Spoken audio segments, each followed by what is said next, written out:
If you become two-time world champion, however you become two-time world champion, you've ticked that box and you've achieved it. But I just, at the moment, I'm not really fussed about is he going to vacate, how long is it going to take for him to come back, when is he going to give a chance. I just want to fight. You haven't got a heart for it anymore and you don't want to compete anymore. I think if you become two-time world champion, however you become two-time world champion, you've ticked that box and you've achieved it. But I just, at the moment, I'm not really fussed about is he going to vacate, how long is it going to take for him to come back, when is he going to give a chance. I just want to fight. In the last couple of days, I mean, what were your initial thoughts? Was it frustration? Was it a bit of confusion? What? Really, I just saw him dancing. I thought, hey, listen, oh look, he's enjoying himself, he's just dancing. Joseph Parker's reaction says it all. Usyk's sudden retirement feels like an escape. Parker makes it clear you can't retire without fighting me first. For him, Usyk's legacy remains incomplete until they settle it in the ring. Cover fast and come back to boxing because he's still got a lot to give. I like this fight because I have a fight, and also because Fabi Wardley is a person or as a fighter who's keeps progressing and gets better and better. And he does pose a threat in terms of the power that he possesses.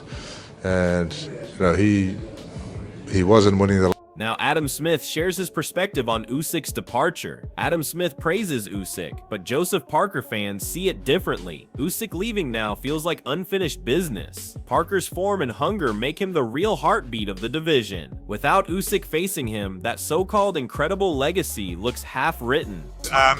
But yeah, we'll miss him when he's gone, and we'll only realise how incredible he was when we look back at him, I think. But no, the heavyweight division is full of characters. That's Parker's mindset. No shortcuts, just proving himself the hard way. It's the opposite of Usyk stepping away. While Usyk talks retirement, Parker is talking action, willing to fight anyone, anywhere. That attitude is why fans believe Parker deserves the spotlight.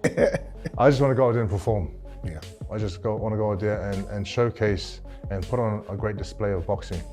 What I know I can do, what Andy knows, what George knows, what our whole team knows I can do. I just want to go out there and perform. I know there's big fights out there and I know there's other names and other belts, but none of that matters. Spencer Oliver nails the frustration. Usyk's inactivity isn't just about one belt, it's about the entire division being stuck. Fighters like Parker have stayed ready, stayed consistent, yet opportunities keep slipping. For Oliver, Usyk isn't freezing Parker alone, he's freezing heavyweight boxing as a whole. But yeah, I would feel frustrated. Joseph Parker seems to have been frozen out, at a time when he should be getting his world title shot. He's worked to get that, more so than any other heavyweight out there right now. Oleksandr Usyk is not just holding up the WBO title right now, but he's holding up the heavyweight division for all these fighters that we've been talking about on this show getting their shot. And these fighters may have to mix it with each other before getting their shot. And that's sort of unfair, really, because one of them's going to lose and he's going to have to climb the ladder again. Andy Lee points out the edge. Parker has already faced every style that Dubois brings, and faced it at a higher level. From Zhang's size to Wilder's speed and power, Parker's resume dwarfs D's. Experience isn't just numbers, it's proof Parker is built for these tests. The physique of Dubois, he's not bigger than Zhang.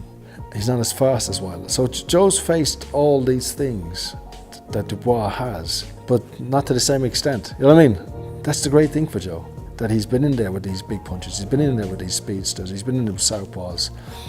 All of them probably do what Dubois does, but to a better Andy extent. Lee points out the That's where his edge. experience Parker has comes already into faced every play. style that Dubois brings and faced it at a higher level. From Zhang's size to Wilder's speed and power, Parker's resume dwarfs D's. Experience isn't just numbers, it's proof Parker is built for these tests. It's not the way that I think you should prepare for an undisputed heavyweight championship. I can't see how his mind, surely you want to give yourself the best possible chance. That said, he went out, he gave it his best, and he lost. He lost to the better man, and it was a case of... Then Tyson Fury himself enters the discussion with a bold call-out. Tyson Fury makes it crystal clear, if he returns, it's Usyk or nothing, and he wants it in England on his terms. It shows how personal the rivalry has become. For Fury, legacy means settling the score, and he believes only Usyk can provide that closure. You know, if I was going to come back, I'd come back for Usyk, but I want a fair result in England. Would he be the only fighter that you come back for? That would be the one I want immediately. That would be the most fight that I'd want next. Anthony Joshua shows respect, acknowledging Parker deserved his title shot and still deserves it. He praises Parker's toughness and resilience, recognizing how close he was against Dubois. AJ rooting for Parker highlights the mutual respect between champions. It's a reminder that Parker's story isn't over. It's only building towards a bigger moment. He needs a world title shot. He was supposed to get it tonight, and he will get it, 100%. And I'm rooting for him to become two-time champion of the world. It's not an easy feat. It's one thing, like he was there. He was on the door of it today, in terms of with the Dubois fight. But it shows you how tough it is. It ain't just like how good are you. It's the stars have got to align. Just to get that champion in the ring takes a bit of like luck as well. So I'm sure he's. Tony Bellew paints a picture of the dilemma Parker faces. Inactivity has put him in a difficult position. He's a fighter accustomed to constant action, staying sharp and building momentum. Being forced to wait, not due to his own choices, but because of Usyk's inaction, creates frustration. Bellew emphasizes Parker's professionalism. Even in a rock and hard place, he wants to stay active, stay ready, and continue proving himself. This inactivity doesn't diminish Parker. It amplifies his determination to seize the next opportunity. And kill fighters. Joseph Parker is struggling from inactivity at the moment because he's been so used to fighting back to back to back. Yeah. You it's know, not his own fault by any means. No, it's not a disturbance in the Bacoli fight that he was all going ahead, and you know, Bacoli jumps in. Sorry, you know, all of it is to the Dubois fight. That's right. It's just he's in a rock and a hard place, Joseph Parker, because he knows the shot's coming, but he also wants to stay busy. Eddie Hearn agrees. Parker's recent performances demand recognition and reward. Eddie Hearn's analysis underscores Parker's resilience and courage. He's not just winning, he's taking on the toughest challenges at exactly the right moments. Beating Wilder, Zhang, and other dangerous opponents on short notice shows his fearlessness and skill. Hearn makes it clear, Parker deserves every shot and fans want these matchups. Parker isn't just another contender, he's a proving ground for any heavyweight. Every victory cements his claim for a big fight, making the division richer and far more exciting. I mean, look, I think it's a great fight. I mean, firstly, Joe Parker is on an incredible run. Absolutely. I mean, he's beaten Wilder when no one really wanted to fight him. He's beaten Zhang when he was like the bogeyman, and he's just beaten Bacoli, although, you know, on short notice. I mean, that was a dangerous fight to take. So Absolutely. I love Joe. I think he deserves an opportunity.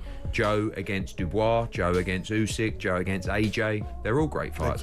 Frank Warren hits straight to the point. Usyk has stalled for months under the guise of injury, yet his recent activity shows he's fit and ready. Parker has waited patiently, and the division is frustrated by Usyk's delay. Warren's statement is a rallying cry. It's time for Usyk to face Parker or risk losing credibility. For fans and fighters alike, Parker is ready, hungry, and deserving. This isn't just a fight, it's the overdue clash that heavyweight boxing has been waiting for. Then the injury, that we wasted months on that, and that's given a little bit of inactivity. This is the moment where everything comes together. Parker has been patient, professional, and proven time and again that he belongs at the top. Usyk's delays and inactivity have tested not only Parker's patience, but also the fans' excitement for this clash. Parker isn't just waiting, he's prepared, hungry, and desperate to show the world what he can do against a fighter who has held up the division for too long. Every time Usyk steps into the spotlight, Parker's name is the one that resonates. The fight fans want, the fight he deserves. The frustration is real, the stakes are massive. Parker's legacy, momentum, and chance to prove himself against a true champion hang in the balance. Meanwhile, Usyk's hesitation only highlights Parker's readiness and determination. It's a mental battle as much as a physical one. If Parker finally gets this fight, it's not just a match, it's redemption, vindication, and a statement to the heavyweight division that he refuses to be ignored. Fans, don't just watch, jump into the debate. Who do you think has the edge if this fight finally happens? Will Parker seize the moment, or will Usyk shock the world? Comment below and join the conversation.